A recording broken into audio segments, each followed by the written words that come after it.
All right. Ran into another expat here that's planning on planting his flag Absolutely. in Thailand from my neck of the woods, from Southern California. That's right. What's your name, brother? I'm William Knight. There you go. So, how's your experience been in Pattaya? You know, it's interesting. I've been coming back to Thailand on a regular basis since 2001. And I've been to different areas. I've been to Chiang Mai, been to Phuket, been to Ayutthaya, been to Hua Hin. All of those areas are nice and they all have stuff to offer. But for me, the city that offers everything that I like, you know, it has a nightlife, it has an infrastructure, it has support, it has everything that I really need. And so for me, after looking at all those other places, including Vietnam, including Cambodia, after looking at all those places, for me, Pattaya has everything that I need. So That you I'll need. be settling down here. Yes, sir. Can you reiterate what you told us about the safety part? Oh, yeah. You know, there is not one of us that has reached this point in their life that does not experience both driving while black and walking while black. Right. And you know that no matter where you are, there's that bit of apprehension. Don't let a black and white pull up behind you. Right. I don't care whether you've absolutely been obeying Going the every speed single limit or letter not. of the law. You know, Right. there's no taillights out. But when that black and white pulls up behind you, Your heart starts racing. Your heart starts racing. Yeah. That doesn't happen here. No. That doesn't happen here.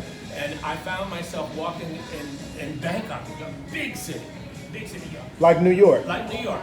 But Yeah. little bitty side streets and dark too, because you know they didn't mandate lights for it. Right. Walking down these little streets, and I got where I was going, and I realized not one time did I feel afraid. Not one time did I feel unsafe. Not one time was I apprehensive about something Or coming looked up over your behind shoulder. me, or Right. looking over my shoulder, or trying to look to the right. I was just trying to figure out where I was going. Right. You know, trying to get where Exactly. I was going. Yeah. Yeah. Yeah. So, and the thing that I have told my friends back in America, you don't understand, there's a level of cellular trauma that you experience as a black person living in America. Oh, definitely. And you don't realize how deep it is until you get away from it. And you realize how much daily Yeah. you carry that stuff in your body.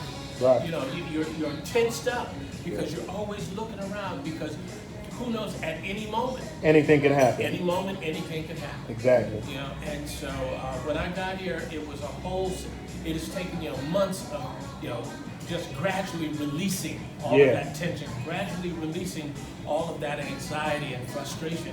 And I'm never going back. There you go. I'm never going back. Yeah. Well, I'll tell you what. You said a whole mouthful there. Yeah. You know, when I got here, I was living here, but I went to get my daughter and bring her back here because I didn't want her Right. in the Matrix. You Right. know what I mean? So I Right. went to rescue her. Right. And now the passport process, you have to make an appointment Right. to go to an acceptance center, submit your paperwork, Right. and then, you know, so the appointment was 5 months out. And then we had miscommunication because both parents have to go down there and sign when Right. they're under 15 years old. Right. So I ended up there almost a year. And when I landed back here in Pattaya, it felt like a ton was lifted off my back. I could breathe. You know what I mean? I could breathe. I said, man, I can't believe how good it feels to be, This, you know? this is not esoteric. This is actual. You No, can that was physically real. Experience it in your body. Man, I had that stress on me while I was Absolutely. there, you know? Absolutely. And I was in a so-called nice area, Hey, yeah. but shit happened. I mean, siren, Listen, helicopter, I was living you in know? the high rent district. Right. And got stopped by the sheriff's department. So, Yeah. You know, and you don't never know how that's going to turn out. Once that light flashes behind you, you could go left. You don't know which one you're going to get. You don't know what you're going to get that night. You don't know whether you're getting somebody reasonable or somebody who is off the deep end. Yeah.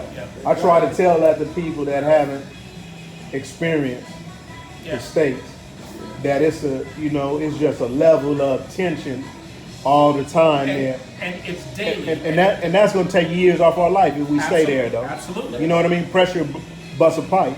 Stress. Yeah. Stress, you know what I mean? Stress will kill you. Will kill you. Will kill, and I know And it's people stress. who have lived in that environment for years, and it's taken years off of their lives. Yeah, it has. I look at guys that are 20 years younger than me, and they look like they're 20 years older than Right, me. right, Stress. From being that constant stress. right.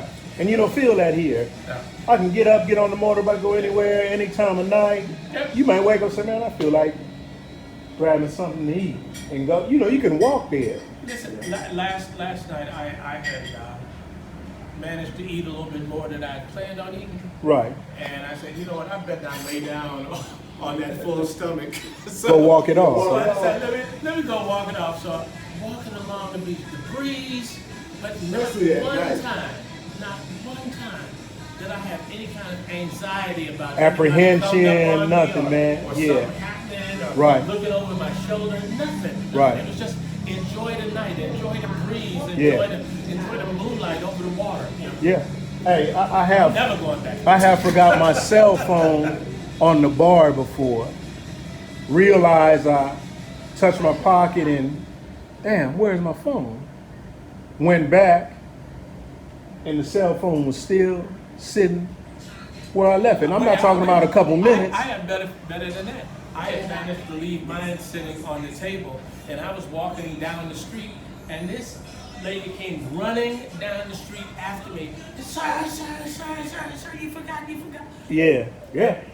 And I don't know, it was, it must have been, 3 or 4 or 5 minutes Right. before she discovered that it was still there. But she came running out of Yeah. there and chased me down to bring it to me. I have forgotten the key in the motorbike before. Still there. But look, in my condo, you go out, you may see 100 helmets just sitting on top of the bike. Sitting on top Not of the locked, bike. not wrapped, just sitting on top of the Sitting on the bike. bike. Come out the next morning, put their helmet on and go where they need to go. Nobody touching nothing, still. It's just a different mentality, man. Different mindset here. I love it. Yeah. Look, ooh, man. Yeah. Well, I tell you what, I got another one ready. Living in Atlanta, I had actually got to a point that I knew I would check and make sure my house door was locked probably 5 to 10 times before I would go to bed. Every Yeah. time I would get up, go check the front door. Go Right. check Yeah. the front door. I Yeah. lived in a pretty good neighborhood. Yeah. Yeah. I didn't check to make sure my door was locked. Me too. I know I'll lock it Yeah. behind me, but I don't get back. I go to bed, man.